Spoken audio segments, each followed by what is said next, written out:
هو احنا رايحين فين يا بابا؟ يا حبيبي رايحين نجيب لك الموبايل اللي انا قلت لك عليه. طب يلا بينا. يلا بينا. السلام عليكم. وعليكم السلام، الحمد لله على السلامه يا كينج مصر. عايزين بقى احلى موبايل عندك لدوما. بس كده من عيوني. ايه ده؟ امال فين التفاحه؟ ودي حاجه تفوتني، احلى تفاحه. ايه ده؟ هنهزر يا بابا؟ انا عايز الايفون ابو تفاحه هنا. ايه يا كينج، في مشكله ولا حاجه؟ لا يا باشمهندس مفيش اي حاجه، وريني كده. انا جاي لك، خليك انت هنا وانا اجيب لك اللي انت عايزه. انا عايزين حاجه 500 جنيه. ب 500 جنيه؟ وطي صوتك. ايفون ازاي ب 500 ايفون جنيه؟ هم 500 جنيه اللي موجودين. عينيا يا كينج، تعالى. بقول لحضرتك ايه؟ انا عايز ال 15. 15؟ انت شفت ال 15 قبل كده، عارف شكله؟ لا. متاكد؟ اه. طيب.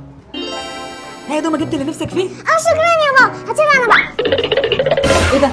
انت مديله كرتونه ايفون بجد؟ عيب عليك يا كينج، هب هيرك. ربنا يخليك ليا يا بابا، يبقى احنا 15 ولا ايه؟ يا نهار اسود، هو ده ال 15؟ وربي ما